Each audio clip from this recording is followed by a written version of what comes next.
ചില സ്ത്രീകൾ ഭക്ഷണം കൂടുതലൊന്നും കഴിച്ചില്ലേലും അമിതമായി വണ്ണം വെച്ച് പോകും. അതേസമയം ചിലർ എങ്ങനെയൊക്കെ ഭക്ഷണം കഴിച്ചാലും നന്നാവാതെ ഇരിക്കാറുണ്ട്. ചിലപ്പോൾ ഇത് നമ്മുടെ തൈറോയ്ഡ് ഗ്ലാൻഡിന്റെ പ്രവർത്തനത്തിലുള്ള പ്രശ്നങ്ങൾ കൊണ്ടാവാം ഈ സിംറ്റംസ് ഒക്കെ കാണുന്നത്. എന്താണ് തൈറോയ്ഡ് ഗ്ലാൻഡ്? തൈറോയ്ഡ് ഗ്ലാൻഡ് എന്ന് വെച്ചാൽ നമ്മുടെ തൊണ്ടയുടെ ഫ്രണ്ട് പോർഷനിൽ ഇരിക്കുന്ന ഒരു ബട്ടർഫ്ലൈ ഷേപ്ഡ് ഒരു ഗ്ലാൻഡ് ആണ്. ഈ ഗ്രന്ഥിയുടെ പ്രവർത്തനം ഏറിയോ കുറഞ്ഞോ പോയാൽ അതിൻ്റെതായ ലക്ഷണങ്ങൾ നമ്മുടെ ശരീരം കാണിക്കും. തൈറോയ്ഡ് ഗ്രന്ഥിയുടെ ഫംഗ്ഷനിൽ വരുന്ന വ്യതിയാനത്തെ 2 തരത്തിൽ ക്ലാസിഫൈ ചെയ്യാം. ഒന്ന് ഹൈപ്പോ തൈറോയിഡിസം, തൈറോയിഡിന്റെ ഫംഗ്ഷൻസ് കുറഞ്ഞു പോകുന്ന കൊണ്ടുണ്ടാവുന്ന ലക്ഷണങ്ങളും, ഹൈപ്പർ തൈറോയിഡിസം, തൈറോയ്ഡ് ഗ്ലാൻഡിന്റെ ഫംഗ്ഷൻസ് കൂടിപ്പോകുന്നതുകൊണ്ടുണ്ടാവുന്ന ലക്ഷണങ്ങളും. ഹൈപ്പർ തൈറോയിഡിസത്തിൽ ഭക്ഷണം എത്ര കഴിച്ചാലും ശരീരം നന്നാവാതെ മെലിഞ്ഞു ഉണങ്ങിയിരിക്കുന്ന പോലത്തെ ശരീരമാവാം, സ്കിന്നൊക്കെ ഭയങ്കര ഡ്രൈ ആയിരിക്കും. അതേസമയം ഹൈപ്പോ ആണെങ്കിൽ നല്ല തടിച്ചു കൊഴുത്ത ശരീരപ്രകൃതമായിരിക്കും.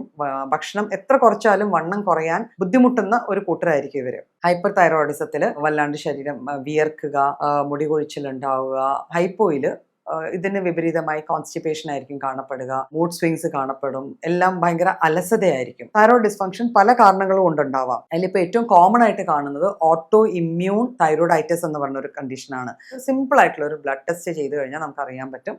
തൈറോയ്ഡ് ഫംഗ്ഷൻ ടെസ്റ്റ് അല്ലെങ്കിൽ TFT എന്ന് പറയുന്ന ഒരു ടെസ്റ്റ് ചെയ്ത് കഴിഞ്ഞാൽ നമുക്ക് കൃത്യമായിട്ട് നമ്മുടെ തൈറോയ്ഡ് ഫംഗ്ഷൻ പ്രോപ്പർ ആണോ അല്ലയോ എന്ന് അറിയാൻ പറ്റും. ഒരു ഡോക്ടറിന്റെ കീഴിൽ തന്നെയാണ് നമ്മൾ പ്രോപ്പറായിട്ട് ഡയഗ്നോസ് ചെയ്ത് ഈ വക കണ്ടീഷൻസിനെ ട്രീറ്റ് ചെയ്യേണ്ടത്.